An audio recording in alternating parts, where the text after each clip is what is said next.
All right, everybody. Do you all hear me?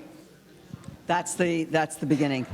So welcome to Pratt Institute. I see a lot of students and faculty and staff and neighbors and community members. I am absolutely excited to welcome you here. This is a place where we're very excited to have a forum with incredible panelists and have a moment for civic discourse. We're looking for a true exchange of ideas, and I think our panelists will bring them to us. So it's also a really special panel for us tonight because it launches our Design Equity Initiative and hopefully a provocative series of discussions and events that are dedicated to shaping a sustainable, a just future for New York City, and of course, being in New York City, we always say, and beyond. So in a very few moments, you're going to hear from a stellar group of panelists. They're over here as they're going to listen to each one speak. And they're going to address some things that we sit on all the time, the very unjust and discriminatory issues around housing policy. And at the end of the panel, we're really looking to you for a deep and meaningful question and answer period. It's really, these are the places, college campuses, where true discourse can happen, where different opinions can be set, and that we have a moment to actually reflect and engage each other in a meaningful, a respectful, and perhaps sometimes a challenging way. So I'm going to hand this mic over to my dear, dear colleague, Killian Riano, one of the great minds behind this event and the interim dean of Pratt's School of Architecture. Thank you. Thank you, everyone. What a pleasure to welcome you to this event. Thank you so much, President Burnett, for those kind words. Killian Riano, interim dean of the School of Architecture. And I'm very thankful to the president's team, really, for all the work they've done. I'm going to single out Andrea Jayaviran for all the work she did. She's probably somewhere in the back organizing something. Thank you so much, Andrea, for all the great work that you've done with us. Also, obviously, our brand new chairperson of School of Architecture, well, not so brand new. Now it's losing the new chairperson smell, but... first year as chairperson of the Undergraduate Architecture Department, very, making transformation as we speak. This event is really exciting to me. It all started when Andrew Thompson, BArch from 1991, and Stephen and I were in a call talking and chatting a little bit about the history of nomads at Pratt. And he began to talk about some of the alumni that he knew. And one of the things we began to notice was there was a strong interest among the Black alumni specifically that he was pointing out, and housing. Then Stephen and I were talking about it. Let's put together an event to have a discussion among this population. And it's very exciting to have it here tonight, as well as other folks, not from Pratt, but that are joining us to have it. And it's also very exciting to be one of the first events in the Design Equity Initiative for the Institute. It makes the School of Architecture very proud to have this presidential initiative here. So I want to be quick about it and turn it over to the discussion, but I do want to take a moment to do a land acknowledgement. Pratt has a living land acknowledgement on our website, meaning that it's not something that we think about and talk about as something that is fixed in time, but something that we're continuously building. Just bear with me. I am going to say some of some parts of that acknowledgement. The Pratt Institute is situated on Lenapehoking, the traditional and unceded homeland of the Lenape people, past, present, and future. The Lenape people have been living on this land long before the United States was established, and their wisdom is essential to our time. We acknowledge that the genocide, theft of land and resources, forced migration, and systematic cultural oppression of indigenous peoples and nations have long-lasting impact on the living conditions, mental health, and cultural lineage of indigenous peoples and nations. We acknowledge that the colonizers and their descendants have benefited economically and socially from the oppression of indigenous peoples and nations, and we commit to repairing inequity and rebalancing the power distribution. As learners and educators, we recognize indigenous peoples and the nation's long-time traditions of making art and storytelling. We acknowledge the significance of their creativity and how often they are recognized as artists, designers, and writers, while the culture is appropriated and taken by other artists, designers, and writers. Only when we are informed of our past can we collectively envision a new future for all of us. We begin by properly naming the land we reside on and recognizing ourselves as involuntary immigrants onto this land. We will actively work to challenge the legacy of settler colonialism, undo its extractive and exploitative land practices, and express gratitude to the stewards of the land and water who came before us and honor their descendants who are here today. Thank you.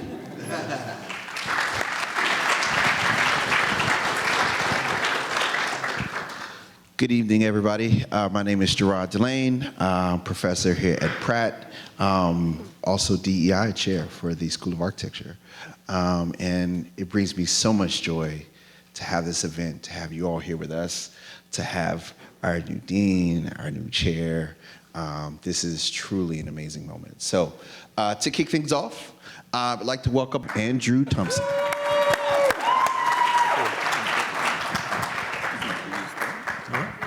Thank you. Okay. Good evening, everyone. Glad to be back at my alma mater, Pratt, where I graduated in '91. It's good to be back. I remember when Higgins Hall wasn't so nice, but it's very nice now. And it's good to see everybody here tonight, so I'm going to get into my presentation. So this is who I am. This is a quick, brief thing. I'm not going to get too much into it, but one thing I want to talk about is I am a proud product of the New York City public school system. I want people to know that. From elementary to high school, all public schools. So if you go to public school, you can achieve. I said graduated Pratt in '91. I came back. Actually, I remember the late Sidney Shelov actually called me up and says, "What are you doing?" I said, "Working." He says, "You got to come back and teach." I'm like, "What?" I just left. So I came back and taught for 5 years in the School of Architecture. After that, I was working different jobs. So I was at the Port Authority. I worked on Air Train. Sloan Kettering, I was a chief architect where I did new buildings and renovations for them. And for CUNY, I did a new community college with the faculty. That was nice because I actually got to work with professors, and that was very interesting, building the school together, so kind of cool. And now I'm right now in Passaic County, New Jersey, where I'm the county architect. I'm only one of 3 in the state of New Jersey. So we do historic restorations and infrastructure improvements. Great job. I've been there 10 years now, so still going strong. But let's get into it while we're here tonight. And I'm glad that Malik's presentation, love it, man. Saw your video. Deep, brother. Thank you. So Belize to Brooklyn. So my family emigrated from Belize, Central America. Back in the day, it wasn't Belize. It was called British Honduras. It was a colony of Britain. So we left there and came here to Crown Heights, where I had an apartment. We had an apartment. And then my grandfather said, "You know what? This ain't going to work. My family needs to live in a home." And he was thinking about where we grew up. You know, I was only a baby, but that house was our home, and that was a family home. So he wanted to have a home back when he came to this country and raised his family. So we moved to East Flatbush, Brooklyn. And one thing when we moved to East Flatbush, Brooklyn, down the street from my house was actually a synagogue, an active synagogue. And in the neighborhood was actually white neighbors and Jewish neighbors. So we kind of moved in, and slowly we watched those neighbors moved out. So it was almost like reverse migration. And so the neighborhood became heavily Caribbean and American blacks, and it grew from there. So it's a picture of me and my dad. I still sort of got the tummy, but you know, but at the house in 1968, where he still lives today. So I want to talk about the neighborhood and why this neighborhood really meant a lot to me growing up, and what I love Brooklyn, and going around Brooklyn, what I see in other boroughs in the city of New York, and now I'm in the suburbs of Jersey, which is a totally different thing, but it's really to see the fabric. So where I grew up, it was a 2-family unit built in 1950. And the neighborhood consisted mainly of 2-family and 3-family homes. And we had rear parking. All the homes had rear parking in the garage, which was really unique that you didn't really have a lot of on-street parking. And so when I grew up, this is the back of our home here in the connected homes, but all the children actually played in that yard in the back. We never played in the street. So most of us didn't know the street till we were a lot older. So it was a unique experience. And then we had a really large gated front yard, which is unique to that neighborhood. And actually there are pockets, if you go around Brooklyn to East Flatbush, parts of Canarsie, you will see this type of housing unit still around today. So one thing that really changed when I was coming up is I lived in East Flatbush, but I was very near to Brownsville. I was actually on the border of Brownsville, Brooklyn. So it was funny because on one side of the neighborhood, it was really, development, family homes, flourishment, and then we saw, really devastation and really things going down. Heroin had hit Brooklyn and parts of New York City and it really started bringing the neighborhoods down. We had fires, and also insurance scams, people just putting fires to buildings to bring them down. So one thing that came up and that really stuck with me even before I came to Pratt was the Nehemiah Housing Project. And it was named by Reverend J. Youngblood after Nehemiah, who helped rebuild Jerusalem. It was city-owned vacant land. And this was a unique project because there wasn't a lot of city effort. It was only the city vacant land that was available.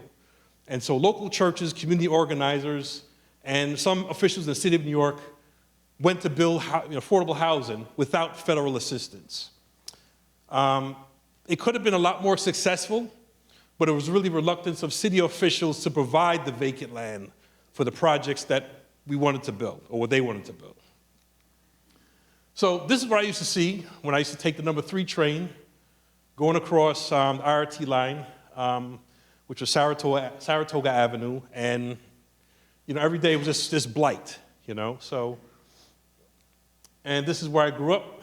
That's the train line, and that's where the first Nehemiah housing projects were built. And that's kind of the actual train I used to take. And so today, this is Nehemiah housing. It was built, and it still flourishes today. So, they had the front yards, parking for the cars in the front yard. They had a rear yard. And then later on, folks would come in and get with these other companies to build fences, separation of housing for the property lines. And really, every house had its own personality. When it was first built, it was sort of like one monotype type of one family home. But it really had character when folks really got into it.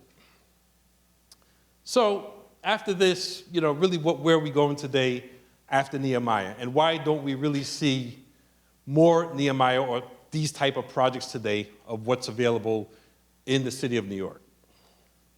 What we see is, and I got to put it out there, we see this, so this is a neighborhood in Crown Heights, and we have an old structure, a historic structure there, and then we see these buildings going up, and they're kind of labeled, they put the labels by the developers on, luxury rentals, and it kind of sends a message to the community like, okay, where is our community going with this?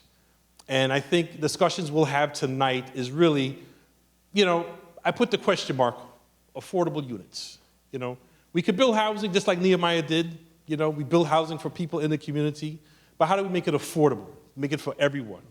And that's really when we talk about these issues and we talk about that bad word, gentrification, really where we need to go as a society today. So I'm going to end my presentation with this slide. Housing is a right, not a privilege. Housing is a right, not a privilege. Everybody has a right to fair housing, has a right to housing that they could bring their families up in, just as my family when they came here, to raise us right. And I think we need to think on that and dwell on that. So with that, I'm going to turn it over to the next presenter. Thank you.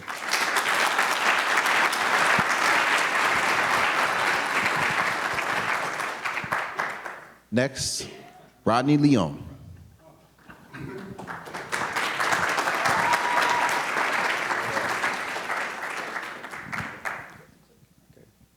I was so busy congratulating Andrew on his presentation, I didn't realize I was next. I guess what I'd like to do is to to walk through sort of like my journey towards this particular topic of housing, which kind of came through kind of like an understanding of like the cultural history and the cultural fabric of the presence of African Americans and our role in establishing a presence here in New York City from early on. So this is a slide. I don't know how many of you are familiar with this slide or this map, but it's a map that indicates a series of 29 land grants, I believe, that were established by the Dutch when they colonized Manhattan, right? And these land grants were given to African people who were then granted kind of like a conditional free status under the Dutch. And these land grants were, and this area was known back then as the land of the blacks. And the land of the blacks occupies the area which is comprised of parts of Greenwich Village, Chinatown, parts of Soho, the area around Washington Square Park, Little Italy. And what I wanted to kind of indicate is that, you know, people of African descent have been a part of the building and the fabric of New York from its inception, even prior to the establishment of New Amsterdam. A little known fact that a lot of people don't know, that actually the first non-native settler in New York, what we call New York City today, is a gentleman by the name of Jan Rodriguez. Jan Rodriguez is a descendant of an African woman and a Portuguese man. They came from what is the island of Hispaniola, which is currently the Dominican Republic in Haiti. And Jan Rodriguez was brought here, I believe, by a Spanish ship at the time. It was 1613, 6 years before this idea of 1619. And in 1613, he had a talent for not only trading, but also talent for languages. So he acted as an interpreter that helped to establish the first trading port and settlement in, at the time, Manhattan. So, you know, this, fast forward, you know, as the Dutch began to establish themselves in New Amsterdam, and there was a war that was fought, a major war that was fought between the Dutch and the native, the Nape people. The people of African descent were granted this land of the blacks, to act as a kind of like a buffer between the development of New Amsterdam, which was in the southern tip of Manhattan, and the Nape settlements themselves, which are just to the north of the land of the blacks. After, you know, the English took over New Amsterdam from the Dutch, a lot of the freedoms that were established that the black people enjoyed in their settlements in that part of Manhattan were taken away. A series of what they call black codes were established. These black codes were restrictive because of the fear of rebellion, and those restrictions that occurred that were established by the English at the time. One of the main ones was actually that people of African descent could no longer bury their dead within the boundaries of the confines of the city. The formal city around that time, which was like the early, like part of the 19th century, was south of like Chambers Street, essentially where south of Chambers Street is. I'm gonna go back, I'm sorry. Is there a pointer here? Or? I'm sorry, keep going back. Thank you. This is a wall on the memorial, African Burial Ground Memorial, which indicates the boundaries of an area where people of African descent started to bury their dead just outside New York City. This jagged line here is really the boundary of where the northern fence posts, they called it palisades at the time, that kept and that separated the northern boundary of of Manhattan from the rest of Manhattan. And then the area which is shaded in represents where people of African descent established that African burial ground, which was called the Negroes' burial ground at the time. And it's estimated that there's about 15 to 20,000 bodies that are buried there. So, you know, that is another aspect of dislocation and displacement. So you went from the land of the blacks, the settlement that was established, culture that was established, families established, ownership established, the change in ownership or control, I should say, of the former Lenape land to the hands of the English, and then another dislocation happening up to the point of where you're not even able to bury your dead in the confines of the city. So, you know, it wasn't until much later, maybe 2 centuries later, that the building of these larger towers and excavations in those foundations uncovered the remains in 1991 of the bodies of the people that were buried there. So all those remains that were uncovered in this particular site where the memorial is located is just a fraction of the actual site itself. It's a kind of quarter-acre site at the corner of Duane and between Broadway and Foley Square. But if you were to actually understand the scale of the burial ground, it's actually probably around 4 acres, a little bit more than 4 acres, and extends from Broadway all the way to the land underneath Foley Square where the courthouses are, slightly to the north of that and slightly to the south. There actually have been kind of bodies and remains that have been found intermittently closer to City Hall, but that's kind of a controversial piece of information. The transatlantic slave trade itself obviously is the major point and tragedy and an event that began this point of dislocation. So this idea of black bodies and families being kind of torn apart and communities being torn apart really was initiated with the transatlantic slave trade.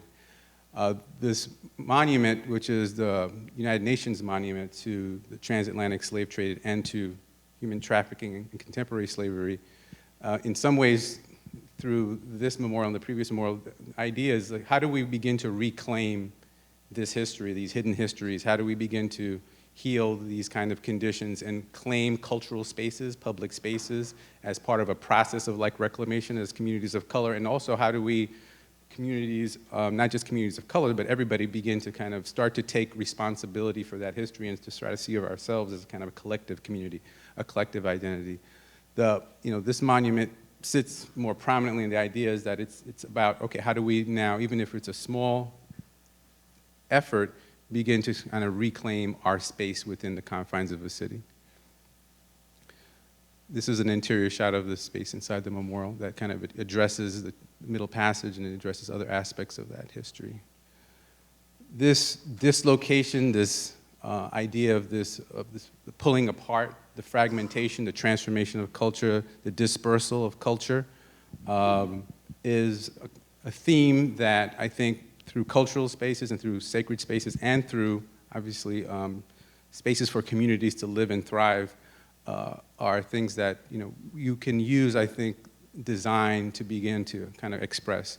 This logo, which was presented to us some years ago by one of our clients who has established this Museum of Contemporary African Diasporic Arts, not too far from here, wanted a design for a site that they had acquired for a museum that kind of reflected this idea of dispersal. This was a kind of concept for that museum that started to then take from that idea, an idea of this kind of fragmentation, but nevertheless, there's a kind of like a tension. Things are still being held together, just like the way the culture has been fragmented and dispersed, but nevertheless, it maintains itself, and it still finds a way to voice itself.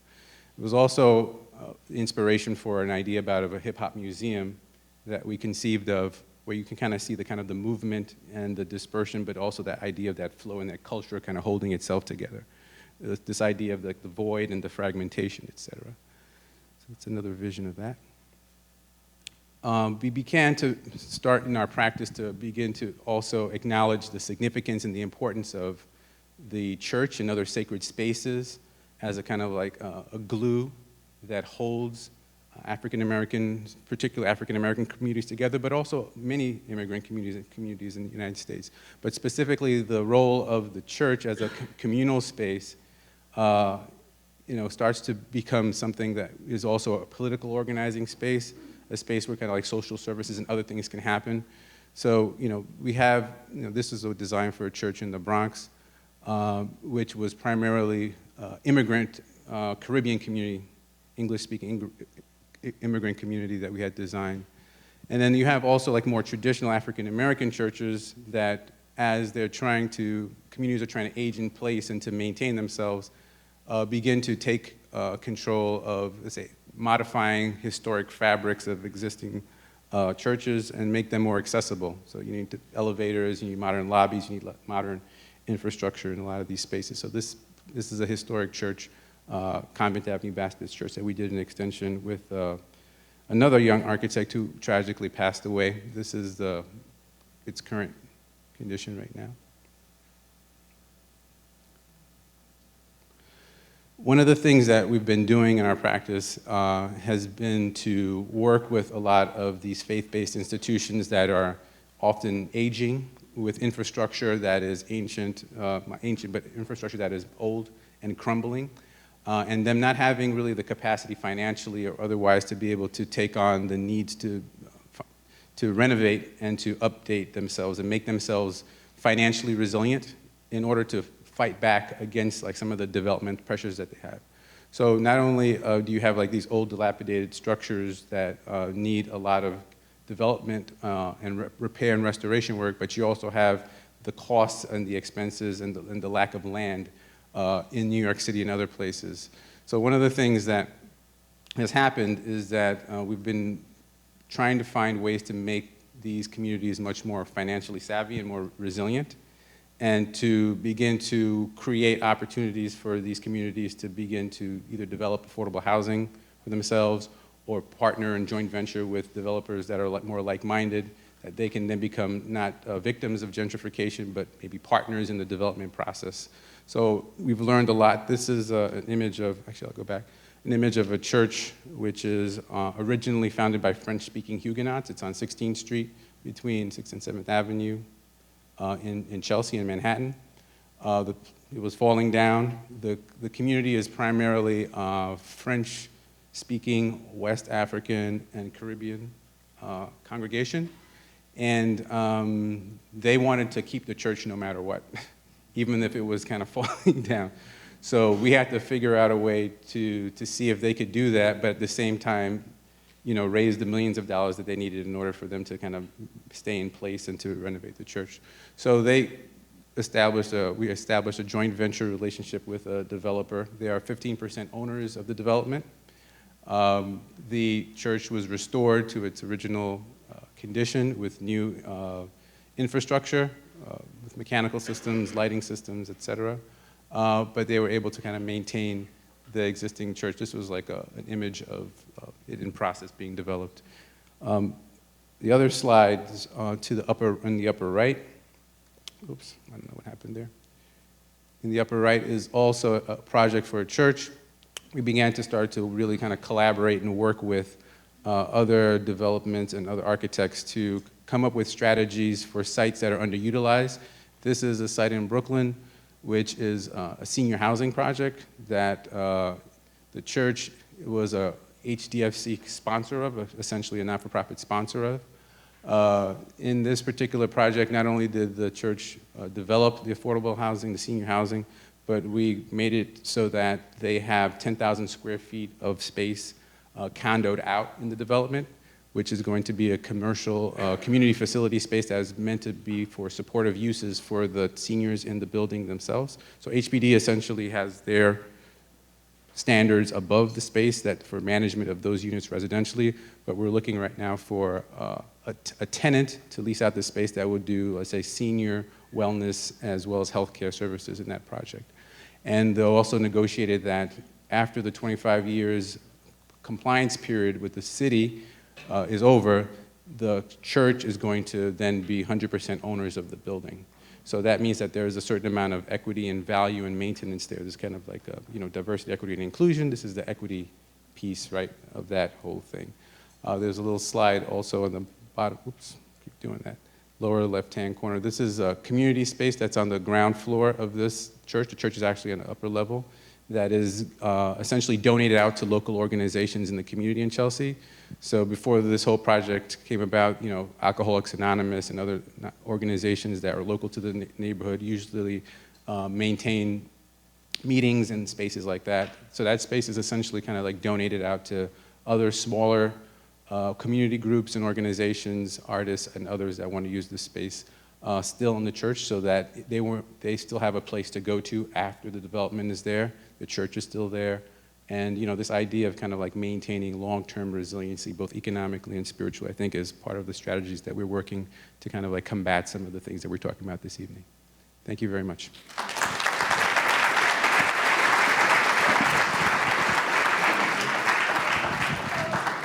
Our next speaker, Gary Bates. That was awesome. Can I put myself on top of you? Wait.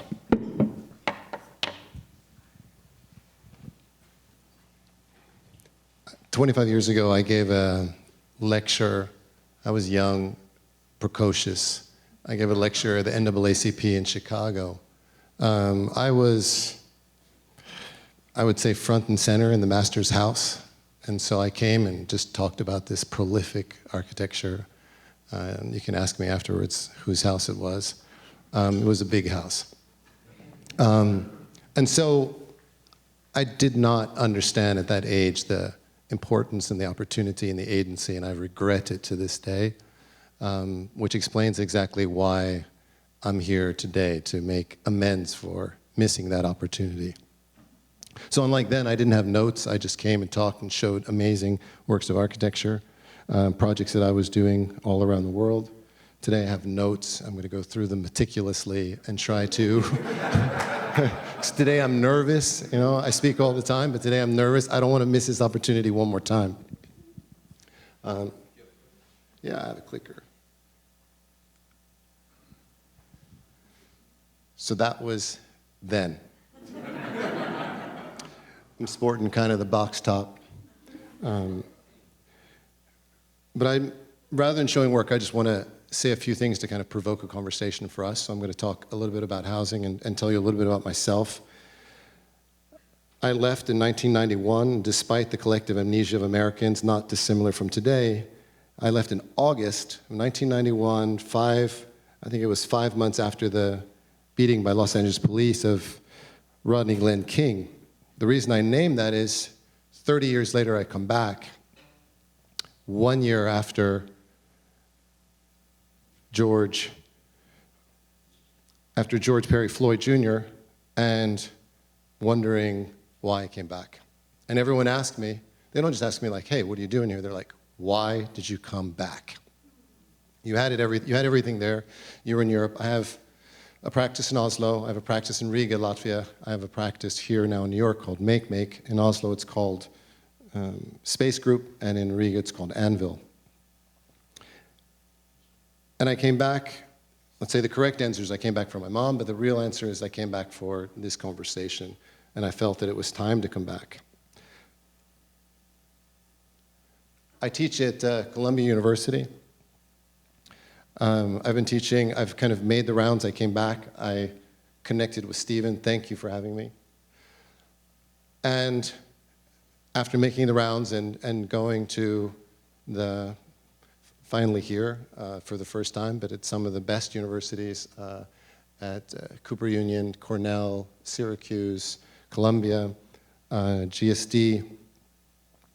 They asked me to teach housing, and you know, I'm kind of trying to keep my head low because I've been gone for 30 years, so I feel like I probably shouldn't enter all these difficult conversations that are happening now, but I can't help myself.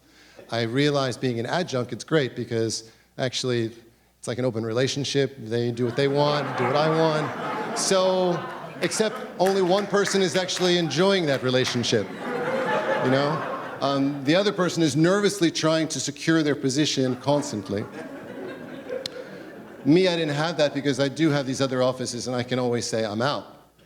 So, but what I didn't understand was they kept talking about, you know, affordable housing for people of color. And, you know, the problem that I have with housing in general and the conversation, and I do a lot of housing myself, is that it's this race to the bottom. Like, how cheaply can we build? How can we possibly build any cheaper? And I know the game, and I know that building cheaper means that it's as much going to empower someone else as it is going to empower the people that's actually intended for.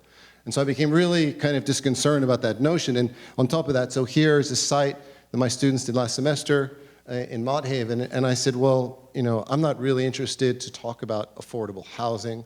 I want to have a conversation about affordable living. For me, living and housing are two different things. Like, how do we want to live versus how do we want to be contained or housed, right?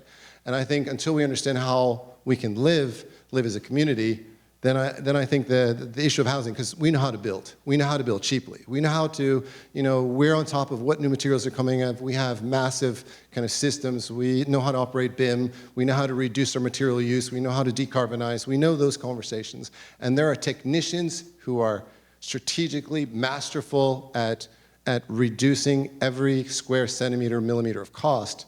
And I'm not going into the kind of negotiations of property, but what I wanted to have a conversation was about living. And so this site that we looked at was here. And I said, well, to be honest with you, from my point of view, it's not a livable site, right? It's not livable in many ways. It's not livable because you're on the Major Deegan, which we all know the history of the Major Deegan. It's not livable from a pollution point of view. You have the train, you have the poop train, you have the on-ramps and off-ramps, you have the Grand Concourse that never manifested itself but was intended to be an amazing contribution. And on top of that, you're also, well, that's the history that you know. You know better than I do. On top of that, you're in a flood zone. So you can build what you want there, and the studio can give it as a brief.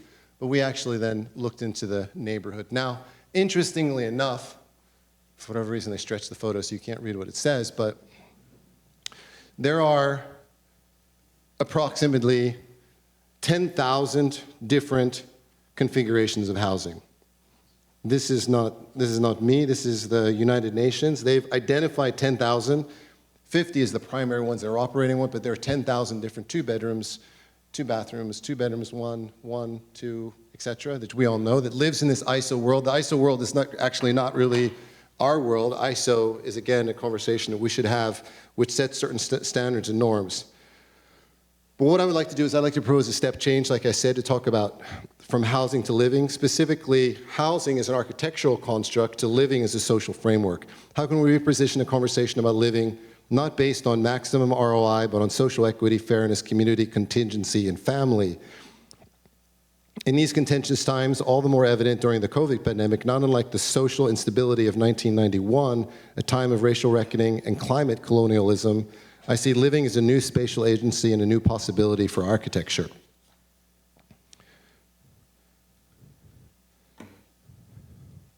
I think the design of housing is as much an expression and appreciation of this condition as well as an opportunity to prepare for the unexpected and unplanned. Now we have this condition, which I think everyone's familiar with. I don't think it's a United States condition. I think it's an international condition, which is the aging population, which to me poses such an interesting opportunity and possibility. And that's the possibility of intergenerational housing. It's always been a part of our culture. It always will be a part of our culture. It's a part of care. When we talk about care, care translates into intergenerational housing. It's an inclusive, supportive, non-segregational approach to housing, not based on family or extended family, but on community and sharing. When the COVID-19 pandemic swept through New York City, questions of transience and displacement were brought to the forefront. The office lost its relevance, mobility was limited, the elderly became further insecure, houselessness was and still on the rise. These issues are further exacerbated as the pandemic recedes and economic inflation ensues, forcing more populations into a state of deferred domesticity. With the accumulation of injustices in minority communities, including economic and environmental inequity, as well as a massive divestment in cultural capital, the middle class continues to wither. Intergenerational housing has shown the potential to provide a restorative framework for social and economic growth and stability. All new housing is poor. Housing manifests the colonial idea through the commodification of human beings.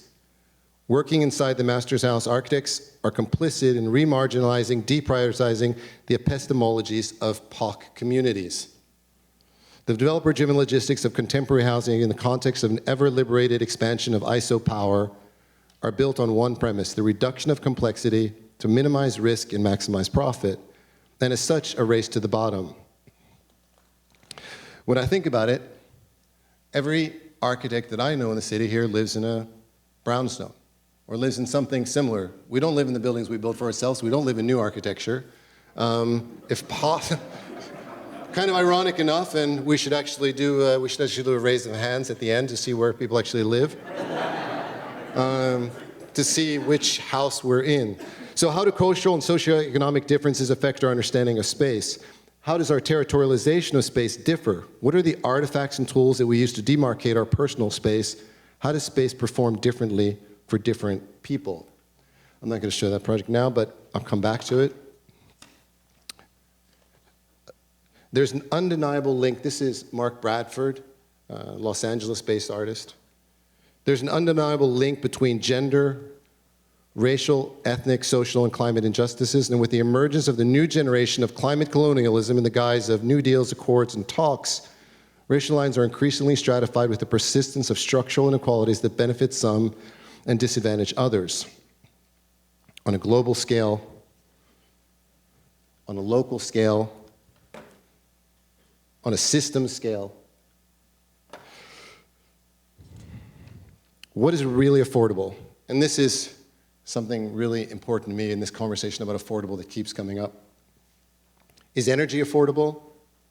Is reuse affordable? Is water affordable? Is food and food co-ops affordable? Is childcare affordable? Is elderly care affordable? Is care in general affordable? Is mobility affordable? When I think about paying rent, I still have to pay my electric bill, I still have to pay my food bill, I still have to pay a number of different things that also increases my personal stress. So can architects expand their agency to look at that stress and say, how does that stress become, how can buildings generate economy, as was just discussed? How can we look at care and the costs of care and what that means, and intergenerational housing obviously links into that conversation. So what I'd like to do is kind of resurgence of community-led development. We've already talked about city-led planning, respectively. Neither bottom-up is, say, we love the idea of bottom-up. Architects have always done that because we kind of feel that that's going to give us more leverage. And now I see this new conversation that Adams is kind of proposing, which is going to kind of deregulate and make it kind of easier, which is going to put more agency in architects, which is not something I think I necessarily want to have. It's a conversation, a third conversation, which I hope that we can have, is whether or not that's going to make things better. But I think there is a process of inside out, and that's something I want to get back to. Am I out of time? Okay, if I'm out of time, I'll show a few more things. Inside out. I'll just actually show one project. I'm not going to show a project, but show a process. I was asked to look at a 25-year plan for Louisville, Kentucky. Really interesting in Louisville, you know, there's 5,000 people who live in the city, and there's 900,000 people who live in the greater Louisville area. And fortunately, it wasn't paid for by the city, so that allowed me to actually say what I really wanted to say. And there are ideas of grandeur, which they always have, and we as architects also like to fulfill those ideas of grandeur, because as a mayor or as a politician, you need to build, and that kind of is the way of your building legacy. I was not interested in building legacy, but in reparation, looking at the city and looking at its history. These are the best practices for city, which they failed dramatically in every one. But this is the kind of the table. After a massive amount of due diligence and a year of work, we understood that they would have no public transportation. They would have double the number of people over the age of 80. They would need only 31,000 workers in 25 years, which means they need to build 2 buildings. So all their delusions of grandeur were kind of diminished when they saw this. I did a couple of moves strategically. One was, with all this research, I went to town hall meetings and talked to people. We created a platform, and we collected 80,000 comments, which in a city of that size is kind of great. Then we broke those comments down, and what was fascinating is we broke them down using algorithms that can kind of read through 80,000 texts that people have written us. We were able to establish 30 common statements. Approximately 10 assets that people felt that their city had, 10 values and 10 goals. And when we used those 10 assets and values and goals, those became the program, let's say, for how we were going to kind of rebuild the city. You can't read it, so I won't show it. And then we looked at it incrementally. We looked at things they could do in 3 months, things they could do in 3 years, things they could do in 30 years. And said that's how you have to kind of look at your city. The mayor, of course, was only looking at the big operations. hopefully we're going to have a chance to talk about this. This is a site you know. This is Hollins Street in Baltimore. We were asked by a developer, a black developer who is going into Baltimore. I thought, I didn't realize that The Wire was still happening in Baltimore. I thought it was over, and I was shocked to be there. And no, but it's really disturbing. It was really alarming to see. And we were asked to look at this property, this here on the left. But this is the neighborhood that we were working in. The blight was kind of like, I had never seen anything like it. And I'd been in Baltimore. I grew up in Wilmington, Delaware. It was like either we went to Philly or we went to Baltimore, so that's where we went. Went to New York. That scared my parents, but we still did it. That was a great thing about being in the middle. And this is the neighborhood that we were kind of working in. In some areas, there's 90% blight. Ours is probably around 70% or so. This is right, the site is right to the right, so these first 4 blocks are empty, and one's falling down. And then I started to kind of look into the history of redlining in the city and how that was set up. And that's a conversation I want to come back to and not take too much time, looking at median incomes. And this is how we approach looking at a site, to try to understand what we're actually dealing with and how we can give agency back to. And so our site is right in the dark blue area on the left, where you see that one blue spot. So that's the site. We're going to build a housing project in that site, presented it to the city. The city gave us all the rules and regulations that they wanted. With one exception, they said, if you can convince the community, then we're willing to bend all the rules. They don't say that, but that's kind of because they understand that they have no idea, they have no ideas anymore what to do. Now I'm not going to talk, now I had a whole different, we're going to have a whole other conversation because he has way more insight on this than I do, and what's behind the soft politics, the non-politics, the diversion politics that are there. So anyway, I'm not going to show you the project. This is the view. Thank you very much. Look forward to the conversation.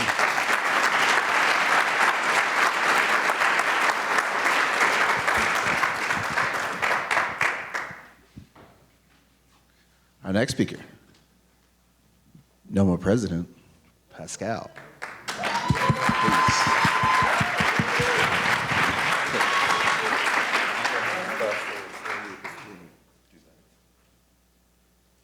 Oh. Okay, thank you. Got it. All right, we're on it. Thank you. All right, good evening, everyone. I'm so hyped to have our panel discussion. So now you know that I'm the burst of energy to ensure that you're all ready for this conversation. I've also brought my timer. We are told 7 to 9 minutes. I promise to get it done starting now. So architecture as advocates, really thinking about how advocacy is not just about the way we practice, but how architecture shows up for us in this way. And so I really want to talk about how architecture specifically has been harming. In the work that I've been doing in advocacy and through NOMA, it's been a conversation about how do we inspire the next generation of marginalized communities and kids to be excited about architecture. But in actuality, we're the villains.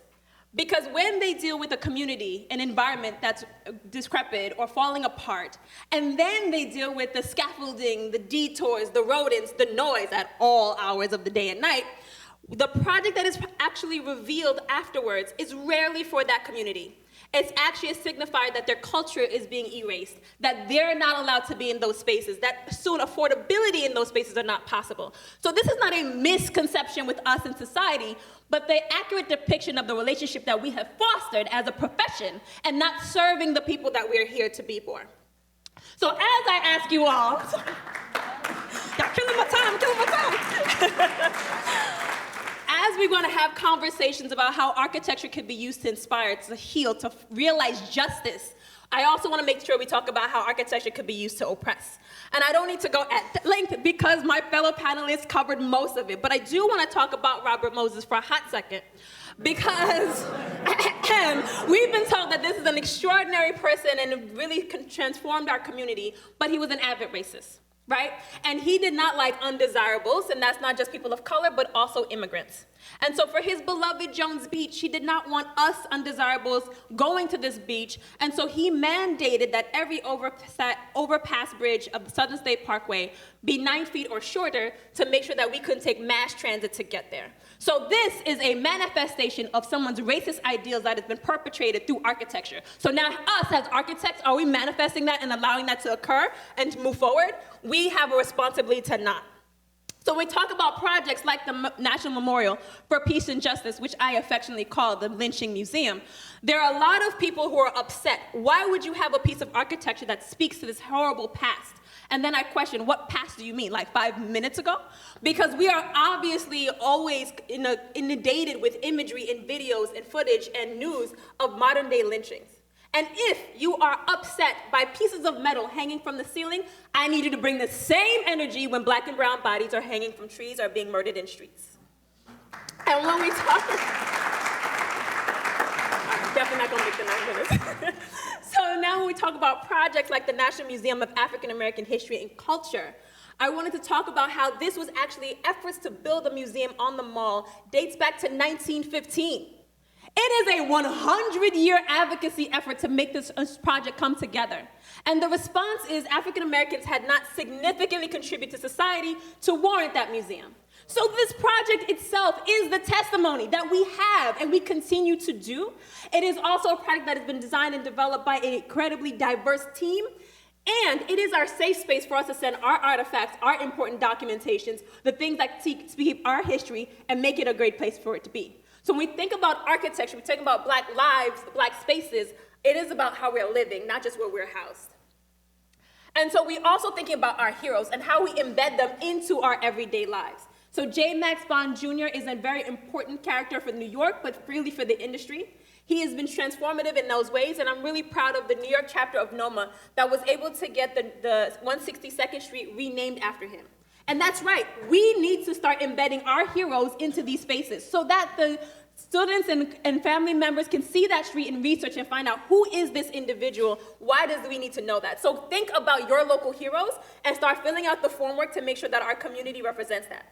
Now, the esteemed Rodney Leon already talked about 90% about what I was gonna say about this project, but I will say, and he was very sweet about it, I love you so much, but when he showed us the zoom in of the map of the extent of the burial ground with 20,000 African slaves, he also showed you the footprint of other federal buildings, which I'm sure, when excavating for foundation work, also was able to uncover remains. So we need to recognize that New York was built on the backs and bones, literally, figuratively, conceptually, all the leaves on the back of our ancestors. And in this site, we are recognizing 419 remains and over 500 artifacts. So again, how are we keeping history? How are we making architecture tell that story so that all those who visit understand the importance of our role?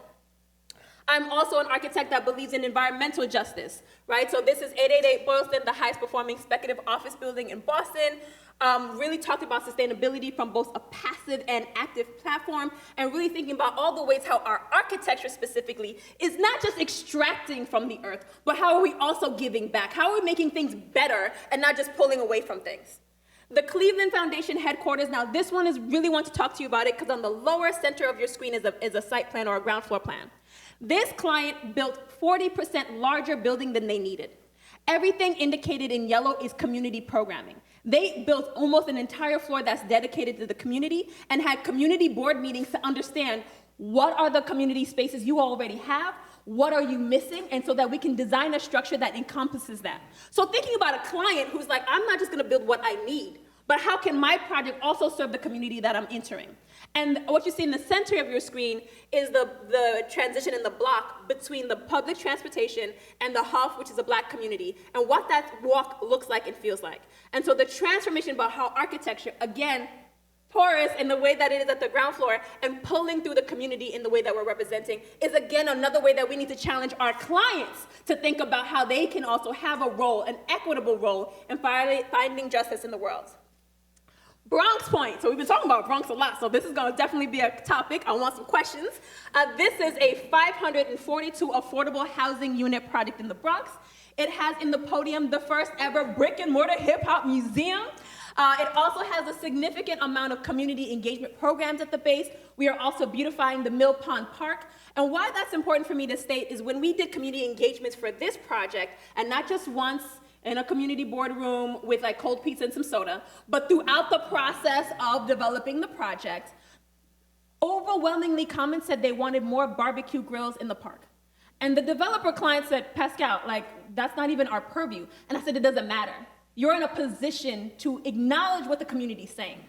And yes, we love barbecue. I'm the first to admit it, but it's not about the barbecue grills. It's about community. It's about sharing a meal. It's about having the space to commune and have events together and not being confined in the places that we're housed, but having spaces for us to live. And so the developers said, okay, we'll pay for it. And they tripled the number of grills. And I know you're saying, Pascale, you're talking about a whole multi-million-dollar project and you're harping on the grills. But yes, I am. Because that's what the community said they wanted. That's what the community said they needed. And me as the architect in the space, I challenged the client to go beyond what they thought they can do and push them to do it further. And then we wanted to also make sure that the project was not a wall. It's not a project that is developed for the fact of just those who are occupying it. It's affordable housing. I want anyone to look at that building to feel pride, to see culture, to see self-represented. The entire concept of the project is hip-hop. The moving of the walls, the windows, fenestrations, the colors of the brick, the way we outline platforms and podiums, public spaces for people to sit, the elevations. We also made sure the waterfront was completely accessible. All ways to make sure that the whole Bronx community felt that they had access and ability to see this project as their own, in addition to those who feel and think about this project as their house. And then we created courtyards and also other amenity spaces in the building. Yes, we wanted to make sure that people realize that this project has an idea that should be manifested in all the ways that we're thinking about projects, which is talking to the community, using the culture and concepts to be manifested and embedded into the built environment, and to think about how the programs and the uses can be used and collaborate with the community to develop and to move forward. And so here are some of the perspectives and views of what that will look like. I am so hyped. We're looking at it. It's almost done in terms of construction. So please, it's in the Bronx, and I think it's going to be an amazing opportunity for cultural happenings to occur. And so all of the things that I also want to make sure that we're thinking about is replacing oppressive monuments with those of our great leaders in community spaces. Now, this used to get lots of giggles when I used to play this little animation before 2020, but y'all understand why it's serious, right? When we have communities where we're putting leaders on horses that were fighting vehemently to keep us in chains and shackles, now we're able to remove them because what they were saying by elevating those identities is to say your freedom is limited. You need to be careful and be grateful for the limited freedoms we give you. No, now it's our spaces. It's our community spaces. We are reclaiming it. We're also taking an example on the lower left-hand screen there is in New Orleans, where they removed a statue and replaced it with a Mardi Gras costume that says, the people are king. And that, my friends, is what I want us to think about spaces, not just the built environment, but the interstitial spaces and the outdoor spaces, because that's all part of that experience. And then when we talk about architects as activists, making sure that we understand our role in this work. So understanding that there's 115,000 architects in the United States, 2% are African American, right? And that has stayed at that number for over a decade. And yes, Pratt alum, very proud, wear my Pratt ring, everybody knows where I rep it, because it's important to know that yes, we are rare, but we're here, we're doing amazing things in transforming the world. I'm also now the president of NOMA, the National Organization of Minority Architects. Shout out to our NOMA's chapters. Very happy to have you here. I demand that all of you join us at the NOMA conference in Portland this year, where we're going to have conversations about housing, about justice, about architecture, and how we have an important role in manifesting that future. And our ancestors is our heroes, and we are their legacy. So we need to make sure that we're being mindful about how we document our contributions, we teach how to keep history, and always root the education and understanding the importance of African Americans so that they can be rooted in their ethnicity and that does not diminish how much of an American they are. I'm also putting up exhibitions that elevate the work and identity of minority and women architects to ensure that you all understand that we are transforming the world. And these are all the different exhibitions that we've done so far, 37. And that all funnels into one exhibition library called the Great Diverse Designers Library. Why is that important? When you Google the word great architects, 1 is a woman, 0 are African American. And that is incorrect. And so when I went to Google's headquarters and said, why is this the result of this search? They said, Pascale, there's not enough content that lists you all as great. Oh, word? Okay, so now we have a library called the Great Diverse Designers Library. Every bio starts with the greats, and it is constantly growing with every exhibition that we have. We are at 917 profiles and have featured over 37 exhibitions so far. We leverage social media to continue to change the story, to tell and teach our stories, to make sure I have opportunities, and to build a community who cares to hear about our collective strategies and voices. The goal is to publish books that could be used in academia, but also prolifically, and really capturing the best of those that we're hearing. In all these Say It Loud exhibitions and all those featured in the Great Diverse Designers Library, we now represent 70% of the US and 10% of the world. And that is the reason why I want to make sure that you all know that when you're conceptualizing and thinking about the space, the environments, the communities that we're working with, that we are here, we are collectively making powerful moves, and that we have a responsibility to show up and show out for the community, to be their voice, to be the person who challenges the ways that we're thinking. Thank you, everyone.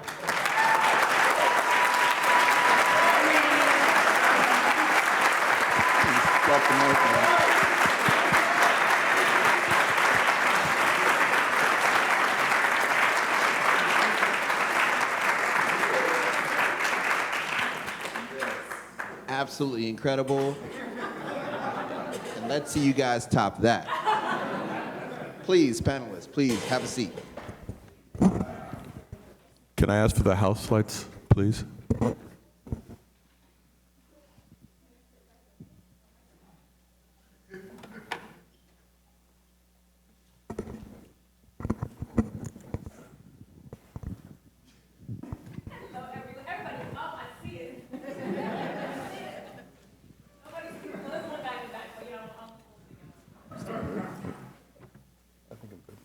I'm usually never at a loss for words, but the only thing that comes to mind right now is damn. My colleagues and friends in Los Angeles have often asked me, Steve, what are you doing at Pratt? I'm glad I can just say this. The next portion of the evening will be a question and answer. I wanted to start it out with a provocation, a kind of question that'll get us rolling. I'm sure that there'll be many things that comes up in the Q&A, but I wanted to at least start this way. With much deliberation and in the light of some of the comments on social media, I was torn as to what would be the most appropriate and responsible provocation to initiate tonight's discussion. So with respect to the gravity of the ongoing global environmental catastrophe as a result of man-made climate change, the rise and the normalization of racist rhetoric, radicalizing and sponsoring a growing number of white supremacist militia, some of whom waged a coordinated attack on the Capitol to willfully subvert the will of the people and overturn the democratic process in a free and fair election. The significance of the issue of income inequality and the ever-widening gap between the haves and the have-nots as a direct result of unregulated, unchecked, and unbridled capitalism, and to say nothing of the criminal injustice system and the disparity at which black and brown people are being incarcerated and murdered by the police. Fun stuff. In light of all these issues and the spatial, political, and personal consequences or implication they may have, this is the question for everyone. I'd like for everyone to speak to this. How do you find in your life or in your work the joy against the trauma, and how does that joy manifest in your practice? Amen. Amen. Amen. In all seriousness, I just looked at some joy, Stephen. First of all, Pascale, girl. Wow. Black excellence. Black women. God bless you. Yes. On a mission. First of all, I just want to say thank you for this opportunity to manifest a dream. 2 years ago, I set an intention to screen this film at Pratt. Before you got here, before I was invited, but it was an intention that was set, which was the purpose of manifesting this project, the real estate mixtape. The joy for me is when you move in purpose on purpose, you meet the Pascales of the world. I mean that. Because none of us have been in a room together ever in the history of mankind and womankind. And so when you're in purpose on purpose, you have these amazing discoveries. Because you're invited to From the Ground Up, Flipping the Hood, May 12th and 13th at the Brooklyn Navy Yard, because you have to bring this energy to what we're doing May 12th and 13th, which is beyond the conversations. All of us love to do work and get busy and manifest. And that's where the joy comes from. I met Jerrod at a REIS meeting, that's the Real Estate Executive Council, in NYU in 2019. And we shared our vision and our passion for education, community engagement, real estate, how we could use our agency that we have taken for ourselves. It's not given. We decide this is what we're going to do, in purpose, on purpose. And so I had the opportunity to invite him to participate in the real estate mixtape. He actually makes a feature in the film. And then I had the opportunity for him to say, hey man, there's a woman named Harriet Harris at Pratt that you have to meet. And I meet Harriet, and she says, hey, I'm trying to get this brother, Stephen Slaughter. I can't wait for you to meet him because we all need to work together. And when I look to my right and I see, can you three gentlemen stand up? Reggie, Scott, and Jeff. These are three educators, two professors. So these men, y'all can sit down, they represent joy for me because Scott and Jeff are professors here. Reggie is my education director. This content that I shared is part of a curriculum, the first curriculum in real estate development being introduced to the New York City public high school students. We just had a launch, and hopefully you got that video, you can show them that you're in. It's a 2-minute clip about what we're doing at the Brooklyn Navy Yard with the Brooklyn STEAM Center. And for me, the joy is when we attract this energy and we do it collectively with great intention, we can make magic happen. And they didn't plan to sit together. But these are the educators that I'm working with. We're working with the Pratt 4th-year students and the high school students, and Reggie's doing the curriculum to bring the younger generation into this conversation very intentionally. And so I'm looking at joy all around me. So thank you.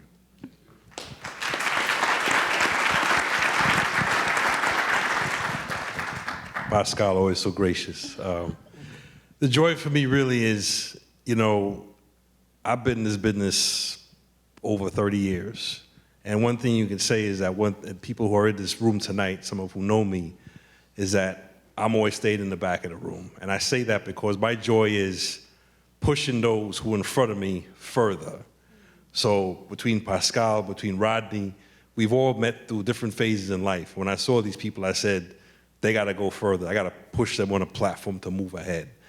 As an architect, what I do is I just do whatever the projects are to make the people's environment better. That was my goal in life when I was in high school. And coming back to my neighborhood, I said, it's gotta get better. You know, we gotta do something. And I could do something by just doing this curriculum and doing what I have to do. But all in life, and like I said, the people who know me, and through my work with NOMA and the New York chapter, Nycoba NOMA, when I met these architects way back then in the 90s, Rodney, remember? And we said, we just gotta work on ourselves to get to that level and bring others up to that level so they can take that mission and move it forward. For me, it's just a building, it's just a project, and that's it.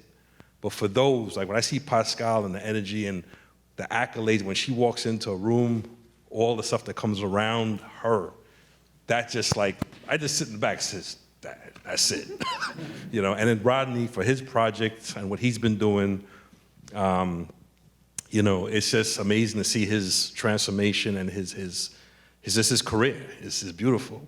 But to have also Gary and Malik here tonight, I think is great because we need to keep learning, we keep pushing each other forward, okay, to make sure that next people, the next folks in front of us, move it forward, move it further.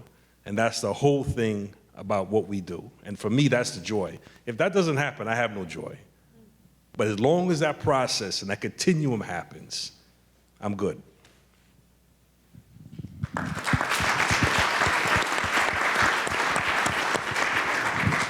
So for me, some of the trauma or emotional trauma of kind of reliving some of the things that I've experienced, to offer it or present it in a way to convince spaces and places where I am the minority in the room is part of the challenges for me, right? I have often get requests to sit on boards and be in positions of power, but the question is exactly how much power are you giving me? Because I will not be tokenized, ever. So when I'm thinking about board positions that they ask me to participate in, what is the decision-making process? Is it unanimous or by majority? And those that require unanimous, that's where I show up. Because it doesn't matter that I'm the only one around of 25 people. If I don't say yes, we're not moving forward. And I have no problems being that person. Y'all know me already. I feel like we're all a good family now. I walk around with a purse that says protect Black people, for those who've seen me outside of this space, and I make sure I walk into the boardroom and I put it on the table so everybody is clear what my objective is. And so policies are not being move forward without my say-so, so that is making sure that what I'm prioritizing as what you bestowed upon me as the things that you need me to advocate for, I'm making sure it's getting done. So as an incredibly diverse room of professionals right now, I'm so proud and honored to see you all.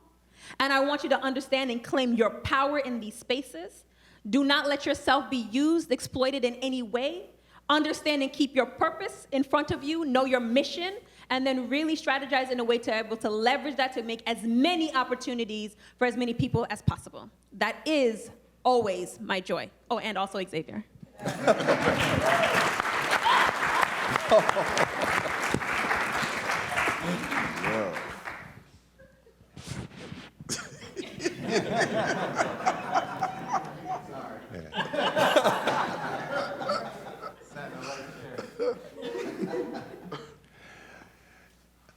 Architecture is a hard business.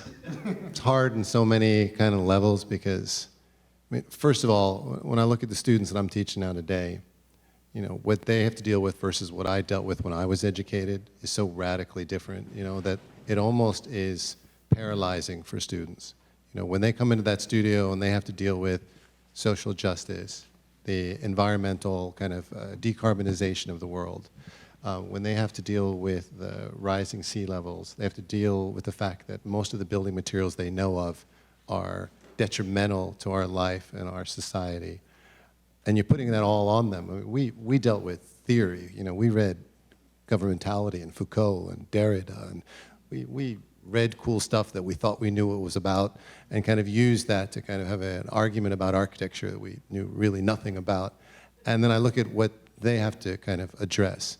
And I really kind of admire that. And so part of the joy is to be able to be in the room with those young people and have that conversation and help mobilize them, liberate them, inspire them to see the agency that they have. And I think it's such a unique generation. The other side of the joy that comes from my practice, which is again hard. And I want to say one thing in case I lose the microphone to these amazing people next to me and never speak again. But, you know, one of the ways that I work is I cheat. The way I cheat is that, you know, I had a client call me up a little while back, really upset, livid. And he said, "Who the hell do you think you work for?" And, you know, the great thing about coming where I came from and building everything that I had kind of built up on my own was I knew I didn't work for him. And when he asked me that, I said, "Who do you work for?" And I said, "Well, you know, I work for Space Group." And he was kind of shocked by my answer because he assumed I was going to say I work for him. I said, yeah, you pay the bills, but I don't work for you. And that was a really interesting moment because I knew he couldn't get rid of me. The reason I knew he couldn't get rid of me is that I was in the room with the investor, I was in the room with the developer, I was in the room with the city, and I was in the room with the public. And I was in all those rooms simultaneously. And by entering all of those rooms and being active in all of those rooms, it gave me a position where there was a mutual dependency. And that mutual dependency then, and it goes back to the Adjaye Lord question, which I want to come back to about the master's tools. I want to have that conversation with you guys because I've been in the room, I've seen the tools, I've used the tools, I've broken the tools and remade the tools. And so that agency for me has been really, really important in terms of, I mean, that gives me an enormous amount of joy. And the way I've used that specifically is that, you know, where I see the greatest pleasure and joy in my own work is, you know, I'm never kind of making, you know, a photographer goes out, makes pictures of our projects, I'm never there, I'm never instructing. I see that as an additional process of translation. But really the joy is when I see people in my project. I always go back, I'm always engaged. I see the way that spaces are used, I see the people that are there. I kind of go back and engage those. And, you know, for me, the work becomes a kind of lifelong process. It's not something, and I think it's been a problem historically with architecture, you do something, you sign it, drawings are signed, the building is built, you move on to the next thing, and you're not a part of it. And I think when you, back to that inside out, is I really believe about going on the inside. You know, I want to be deep, I want to be in the inside and be a part of that kind of, that community and that culture and that ecosystem. And that's where the joy comes from. The joy comes in those relationships that kind of, you know, that become a kind of lifelong project. And I think that's where my greatest joy in architecture is a lifelong project.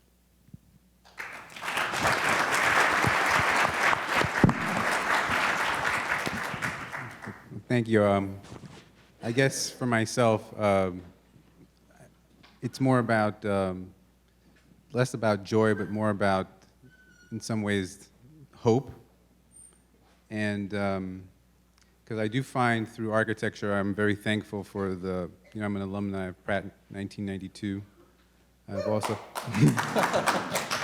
and I've had the opportunity to both be a student here and a faculty member over the years, and to come back and lecture and to be in the presence of so many amazing colleagues and former professors that are still here that I consider to be my colleagues as well. So in some ways I feel like very fortunate to be given the opportunity to architecture to be able to express myself. For me it's a means of expression that has allowed me to explore my own personal self. And you know, I feel very fortunate that I've had projects where I've been able to begin to understand not only more about my own history, but the history of people, and I'm very into the culture and the contextuality of culture and the importance of culture being contextualized in public and urban spaces, and also using this process to kind of as a point of self-discovery. But I would say, like, I'm very hopeful. I find the joy in those moments of exploration through design process, but those are kind of like fleeting, kind of like moments, it seems like. You know, those are moments that I think you know, are very special, and I'm always trying to find that moment again. But I think that I'm much more hopeful in seeing where we are here today in this place and in this space and the topics of this discussion. Because I remember Andrew and I had started an organization which was a NOMAS student organization here. We called it the Black Architecture Student Coalition. And actually, Kachi Okoma was in the space as well, and Kachi was one of our founding members. And we demanded that we had a place in the building. And I think Francis Halsman was the dean at the time, I can't remember. But we advocated, and we were able to get an old abandoned janitor's closet. Somewhere, I think, in the west wing of Higgins Hall, north wing of Higgins Hall. And we took that space and we transformed that space, and it became a place for us to begin to advocate for some of the ideas that we thought were important that weren't necessarily being discussed in all of our studios to the degree that it needed to be discussed and addressed. And to see, where we've come, honestly, here at Pratt, and with the work that Pascale has been doing, advocating, the work that Andrew's been doing, the work that Malik and Gary are doing, and us being in this room here today, being able to actually have these kind of presentations with such a diverse, talented panel of people with experiences, and to be supported by the administration and the work that Stephen is doing and Killian is doing, see, that brings me joy. So I'd like to close with that.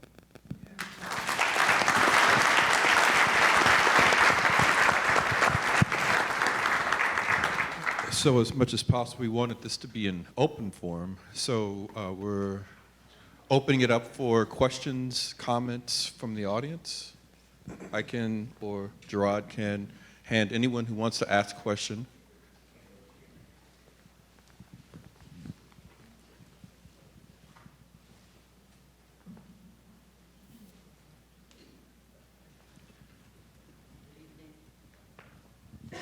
You hear me? Yes. Hi, my name is Jelani Bendele, and I manage the Black Alumni of Pratt. Joy is the absolute word. Andrew, Pascale, and Rodney, you have no idea how many times I've said your name. I've created posters of you because I want every student that walks into this door to study architecture to know who you are. Gary, I'm glad I've met you. Malik, we have to talk.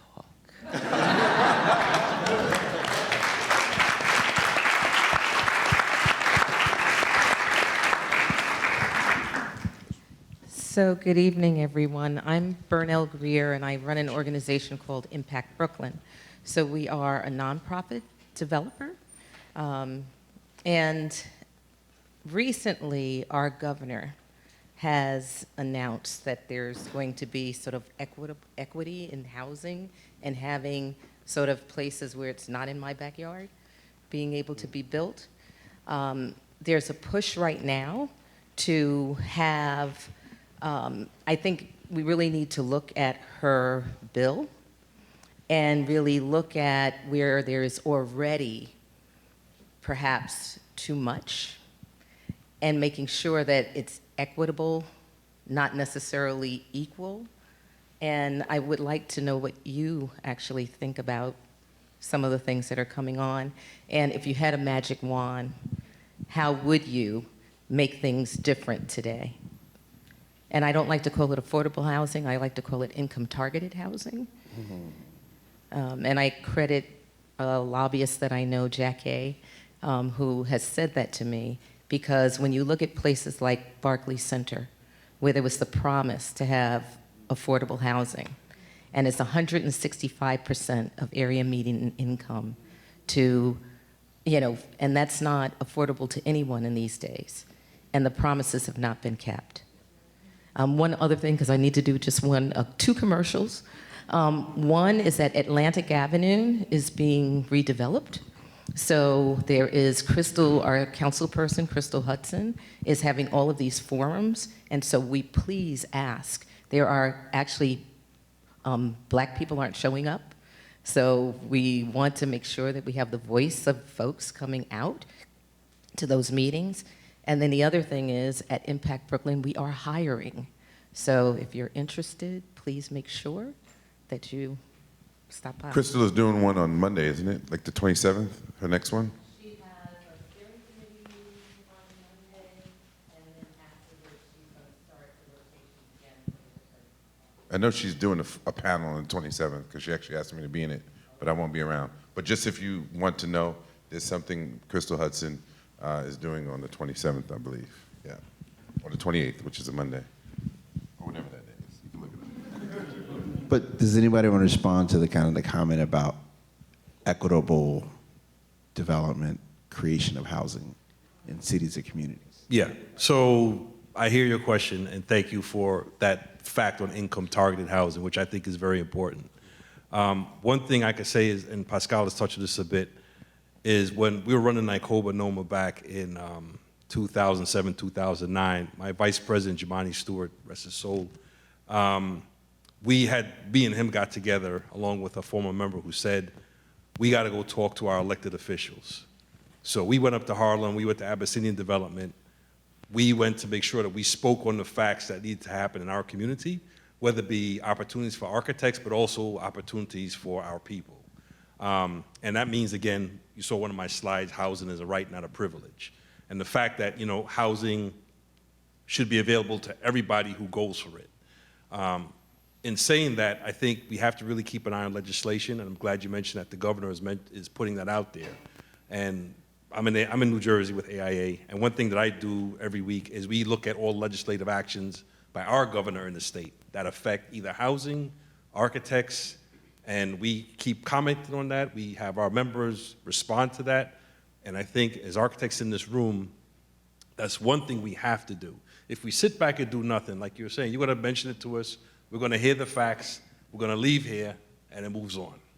But if we go in as professionals and actually we do something about it, okay, we make a response to the legislation, we go to a hearing, when the hearing presents itself, we go to our assemblyman, our congressman, when he's in town or she is in town, we make sure that we make it known, and that's how we make the change.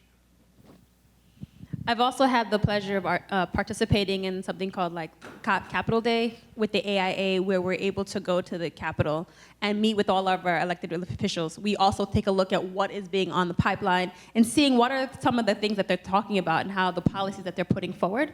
And so collectively as a team, as a unit, 400, 500 of us descend on the Capitol and go meet with our officials and make sure that we're all echoing the same sentiments and making sure that how we stand as architects can help move those important issues forward.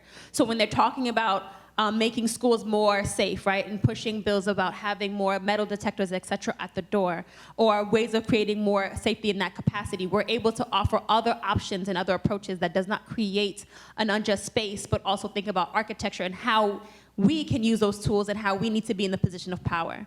And when we think about what is a great architect, it cannot just be on the cover of shiny magazines, which is also dope, not taking that away from anybody.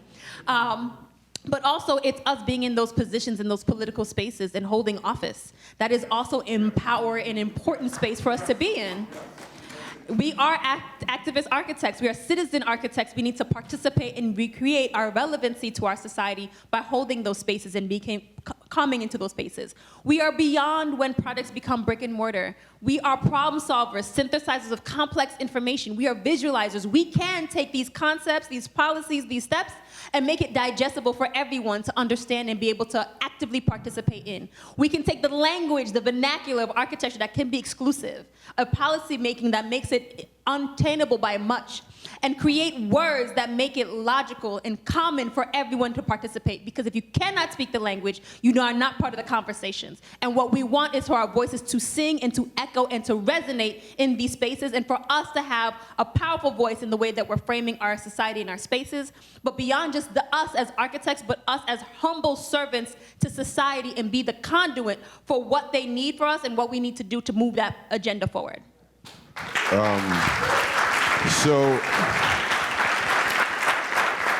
I think we have time there's so for- many truths that will Let it go. coexist. I want to just piggyback on that, if you don't mind. Are you trying to move on? Oh, so the reason I decided to get into development is because you saw where I grew up and you saw how I grew up. And so when you are in development, you get to see things from a certain purview. And at the end of the day, it's about money. Who's got the most amount of money in this capitalist society? That's who's moving the politicians. That's who's moving policy. That's who's moving everything. And so my commitment for the rest of my days, I'm 55. You know, I've been in the Hollywood game for 30 years, but this pivot into real estate has really been about because I was able to purchase property in the 90s and make money and see what that money did for me. And I got seated at the table 17 years ago with some black developers in Baltimore.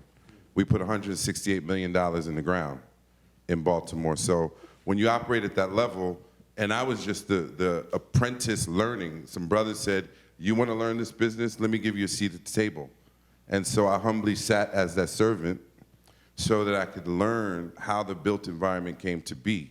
And the more I learned, the more I felt like I got to share it with the people, because if we don't teach these babies about how the built environment comes to be, and we know that real estate has made more millionaires, besides maybe technology right now, than any other business. And at the end of the day, the folks who control the money control the policy. And so we can have these conversations, but if we ain't getting that money, for instance, anybody hear of the 8A program? The 8A program was set up by the SBA for black people. It's our reparations. I just came from the 8A conference in New Orleans. There are multi-millionaire black folks getting money from the same federal government that created racist housing policy that's there for us to get. So if you're about getting your money, please Google gpiwin.com and tell Paula Watts I sent you, because that's the woman who has taught me how to get these federal contracts in the hundreds of millions. In New York State alone, last year, there was about $36 billion available for black people. Only 80 black-owned firms went after that dough. Now, people are going to hear this information tonight. The vast majority are not going to take action. That's just the law of averages. But for me, I'm committed to sharing the information so that we can scale this gap. It's the information gap creates the opportunities to shrink the opportunity gap, which shrinks the wealth gap. So we can gather, but if we don't get busy and get to work and learn how the built environment comes to be, from architectural, from a political, from a land use, from a financing perspective, from a design perspective, it's important that we do this. And so from the ground up, I'm just a plug, and why I'm doing it. May 12th and 13th at the Brooklyn Navy Yard, from the ground up, flipping the hood is about moving collectively economically, sharing the information, giving away scholarships, opportunities in federal contracting, investment opportunities, real tech opportunities in tech. We got to get this dough. So we can have these conversations all we want, but if we don't get close to that money, I sat with and I won't mention his name, and it broke my heart. I sat with a former housing commissioner recently, 2 weeks ago. And he was in position by a governor of this state to create more equity. At the end of the day, 90% of the real estate transactions on the development level happen by white men. We could shake our head and it could break our heart.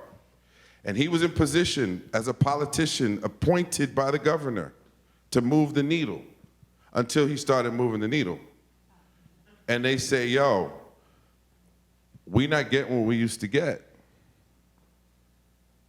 So therefore, he started getting phone calls. He was no longer in that position. Let's be real. This built environment is largely run by people who don't give a damn about us.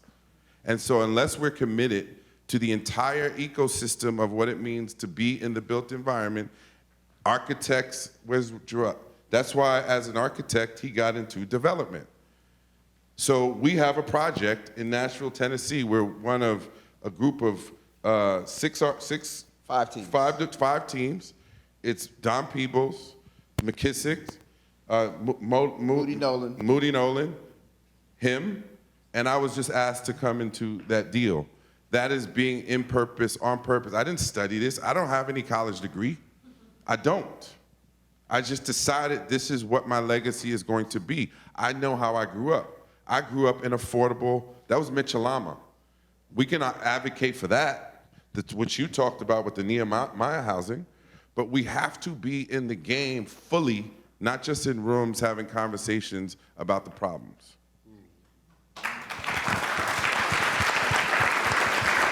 And I want to add a piece to that. Okay, this is the last one. All right, specifically to equity, because we're in Brooklyn, and I think this is relevant. If you look up Vital Brooklyn, if you haven't heard of it, Google it when you leave. There were sites, government-owned, in Brooklyn. They put out an RFP, and the way they wrote the RFP, basically no black developers can go after it. So everybody was like, wait. They wrote the rules that we can't even play in the game.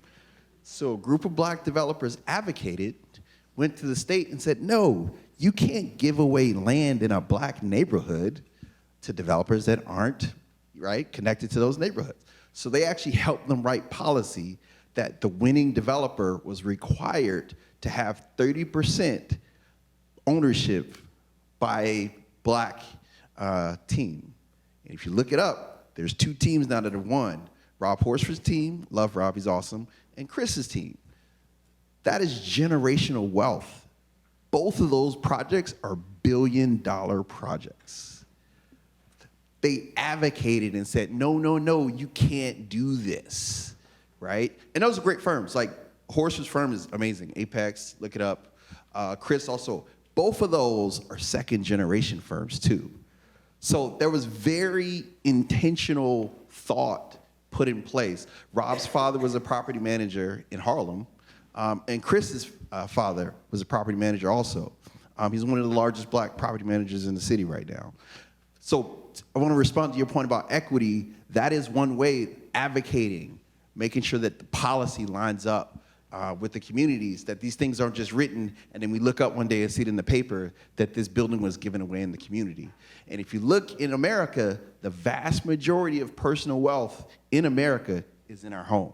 So as Malik was saying, we need to figure out, like, no, let's not just be happy that they gave us a cheap place to stay, but how can we get equity in these communities that we're participating in? So.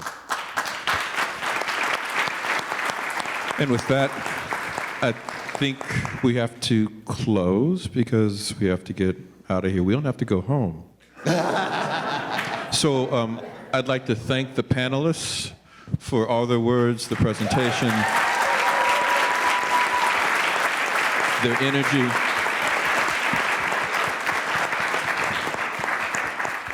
Jerrod for the moderation, and have a good night.